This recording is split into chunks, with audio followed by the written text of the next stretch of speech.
Bora, meu povo! Hoje é a segunda-feira e a leitura bíblica de hoje você vai encontrar na página 1077, parte B, onde fala sobre o perdão. Antes de iniciarmos aqui a nossa leitura, que ultimamente tem sido diária, graças a Deus, quero pedir a você que marque aí o seu joia só para dar relevância ao vídeo, para que outras pessoas possam ver. E se ainda não é inscrito, por favor, se inscreva no canal, me ajuda aí, tá bom? Vamos lá então. O texto de Mateus, no capítulo 18, do 15 ao 20, diz: se o teu irmão ou seu irmão pecar contra você, vá a sós com ele, mostre-lhe o erro. Se ele o ouvir, você ganhou o seu irmão. Mas se ele não o ouvir, leve consigo mais um ou dois outros, de modo que qualquer acusação seja confirmada pelo depoimento de duas ou três testemunhas. Se ele se recusar a ouvi-los, conte à igreja, e se ele se recusar a ouvir também a igreja, trate-o como pagão ou publicano. Duas expressões aqui bem interessantes, pagão ou publicano. Bom, o pagão, quem é o pagão? Gentil ou ímpio, uma pessoa que não tem aliança com o Deus da Bíblia, o Deus de Israel, o Deus dos cristãos, que é Yahvé, ok? E publicano. Publicano é um cobrador de impostos, era visto em Israel na época como o cara mais pecador, mais digno de repulsa, de rejeição de toda a população, porque ele cobrava impostos dos israelitas, mas ele era um representante do governo de Roma. Então, ele era odiado por todos, né? O Zaqueu, a história do Zaqueu, ele era chefe de publicanos. E o Mateus, chamado Levi, era publicano. Provavelmente trabalhava para o Zaqueu. Mateus, né, trabalhava possivelmente para o Zaqueu. Ainda vai seguir aqui em Mateus 18, no verso 18. Digo-lhes a verdade, tudo que vocês ligarem na terra terá sido, não é será, terá sido ligado no céu. E tudo que vocês desligarem na terra terá sido desligado nos céus. Esse texto é bem simples de compreensão, não tem que inventar interpretação pessoal nem particular, porque a escritura não foi feita assim, para isso. Ela não é de interpretação particular de ninguém. Está muito claro aqui, é só a forma como devemos tratar algum problema que acontecer no relacionamento entre dois irmãos dentro da igreja. O problema é contigo, vai tu e ele somente. Tá? Não envolva outros, vai você e essa pessoa conversar. Aí, não, ele não quis ouvir não. Né? O que você faz? Você chama mais outros dois, né? Outros dois. Porque toda palavra será confirmada, todo testemunho será confirmado pela palavra de duas ou três testemunhas. Se ele ainda não quis te ouvir, aí já vai para mais gente. Diz a igreja, na verdade, tem que envolver aí o pastor, o líder espiritual daquela comunidade, daquela igreja, daquele rebanho.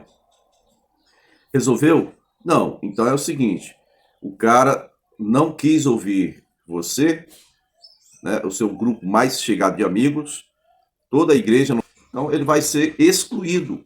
Considera como gentil publicano, ou seja, ele não tem aliança com Deus, logo não tem aliança conosco. E o texto vai continuar dizendo que o que vocês tiverem ligado na terra terá sido ligado nos céus, e o que vocês tiverem desligado na terra já terá sido desligado nos céus.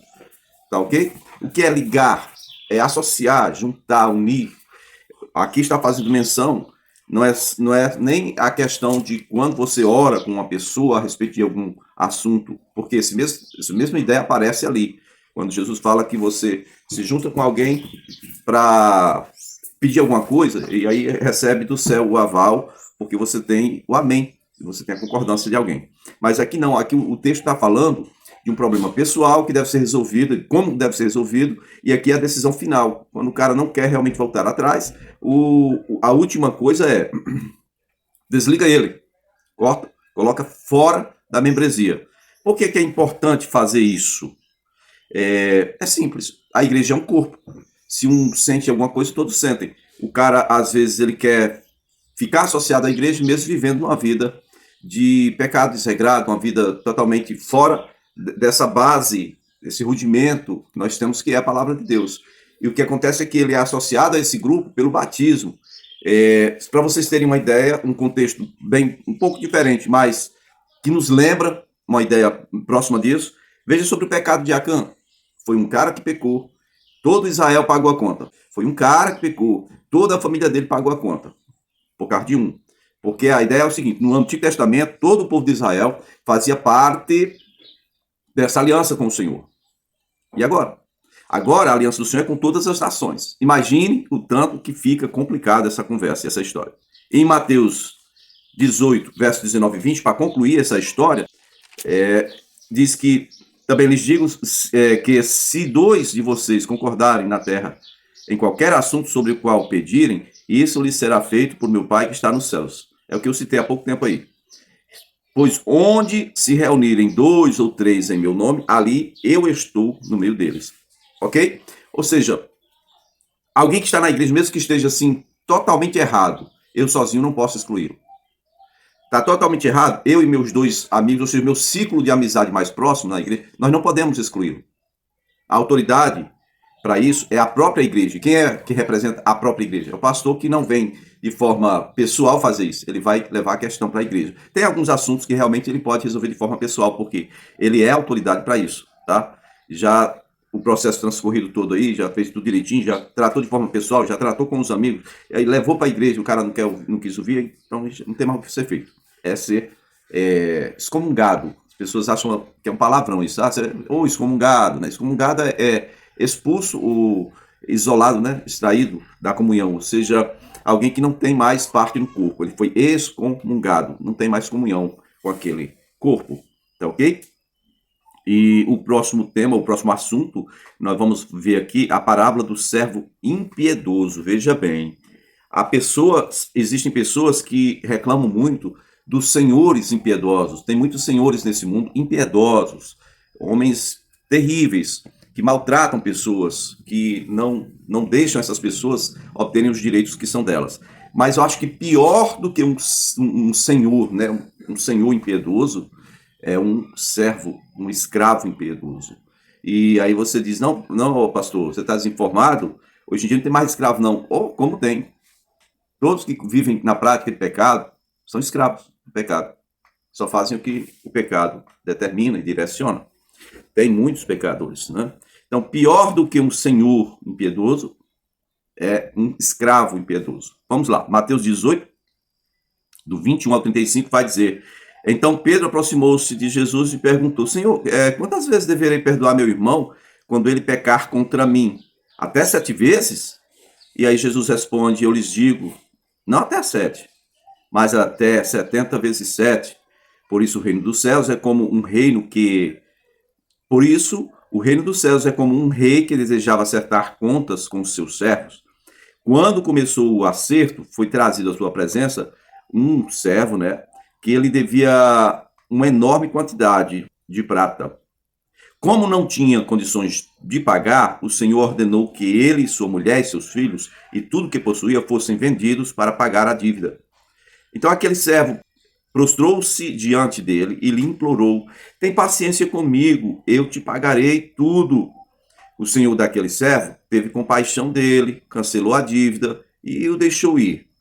Mas quando aquele servo saiu, toda vez que eu falo servo, entenda escravo, ele saiu, então encontrou um conservo, ou seja, alguém que era tão servo quanto ele e trabalhava junto com ele, ou que estava no mesmo nível dele, escravo com, servo com, um servo. E esse cara devia para ele 100 denários, 100 dias de serviços, né? Não era uma dívida incalculável, era 100 denários, R$ 1.000. Ele agarrou esse cara e começou a sufocar esse conservo, né? Dizendo: pague-me o que me deve, pague. Então esse conservo dele caiu de joelhos e fez da mesma forma que ele fez, né? Tenha paciência comigo, eu te pagarei tudo. Então, versículo 30 diz: mas ele não quis ter paciência, não quis liberar. Ele saiu e mandou lançá-lo na prisão até que pagasse a dívida. Então, quando os outros servos, companheiros dele, viram o que havia acontecido, ficaram muito tristes e foram contar ao seu senhor tudo o que lhe havia acontecido. Então o Senhor, aquele Senhor, né, chamou o servo impiedoso e disse: servo mau, cancelei toda a sua dívida porque você me implorou, e aqui é um parêntese meu, embora você não tivesse como me pagar, você me implorou e eu cancelei a sua dívida. Você não devia ter misericórdia do seu conservo, como eu tive de você? Então, irado, o seu senhor o entregou aos torturadores até que pagasse tudo o que devia. Termina o versículo 35 dizendo: assim também lhes fará meu Pai Celestial, se cada um de vocês não perdoar de coração seu irmão. Irmãos, é a parte mais cruel aqui desse texto, é o último versículo, versículo 35. Diz: olha, isso aqui tudo que eu estou contando vai acontecer com vocês se vocês não aprenderem a perdoar seu irmão. Aí eu tenho que fazer duas aplicações rápidas. A primeira, quem é meu irmão? Né? Você tem que entender isso. É aquele que está no meu nível, que serve comigo, que está no caminho comigo. Meu irmão é aquele que está próximo, o que se faz próximo para me ajudar. Sabe quando fala de irmão, o pessoal aqui no Nordeste, aqui no Ceará, diz: ah, o sangue chama. O cara pode não ter uma boa relação com o irmão, mas aqui na região aqui é o seguinte: ah, feriu meu irmão, matou meu irmão, dever que o sujeito tem é ir lá e requerer o sangue do outro. É cultura local, embora depois isso decadeie um monte de desmantelo. Tem famílias aí que se acabam por causa disso. Mas, se você não aprender a perdoar nem o seu irmão, como é que você vai perdoar os outros que são de longe, relacionamento de longe, né? Aí a outra pergunta é: por que deveríamos ser como esse escravo, esse servo impiedoso, que recebeu o perdão da dívida, mas não quis perdoar ninguém?